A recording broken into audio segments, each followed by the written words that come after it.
We bring in the majority of the money. For a school, $80 million to $100 million a year. Do you see it as a job? Oh, definitely. I mean, getting up 5:45 in the morning, going to work out, for practice, you have meetings all day, and I mean, your day's really not over until 8 or 9 o'clock.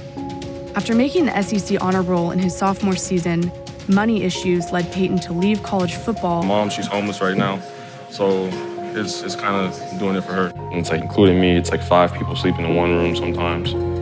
That's a hard thing to see. Like, I just wanted to help my family out and provide for them. Kind of like wanted to cry when I heard him say that. I want Peyton to get his education. Do you think you would have left college early if you had been in some way compensated throughout college? No, honestly. You know, show me how you would schedule your classes when you can't schedule classes from 2 to 6 o'clock on any given day. You know, show me how you're gonna get all your work done when after, you know, you get out at 7:30 or so, you got a test the next day, you're dead tired from practice, and you still have to study just as hard as everybody else every day and get all the same work done.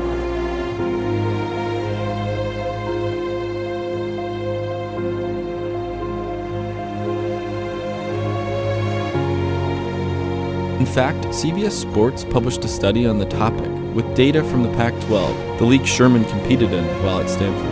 The study surveyed 409 Pac-12 student athletes and found 54% of athletes say they don't have enough time to study for tests. 80% of athletes say they have missed a class for competition during the academic year. And overall, athletes spend 50 hours a week on athletics. And while student athletes feel they have the resources at their disposal to succeed academically, they don't have the time to do so.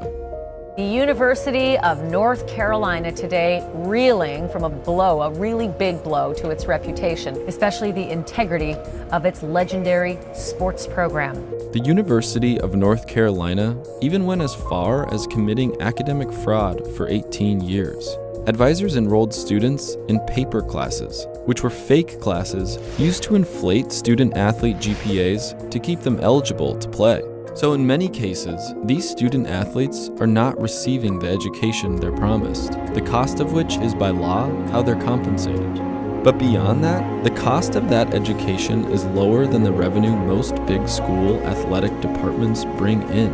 In 2014, the 10 schools that made the most money in college sports averaged revenue that was $132.5 million more than the average those schools spent on scholarships. So you get a free ride at school, but you deserve so much more than that. The NCAA has been allowed to be the flaming hypocrites that they are, getting away with the multitude of things that they have gotten away with in an effort to exploit these kids for years and years and years. It's time to now pay players. Coaches are making millions coaching players whose families live below the poverty line.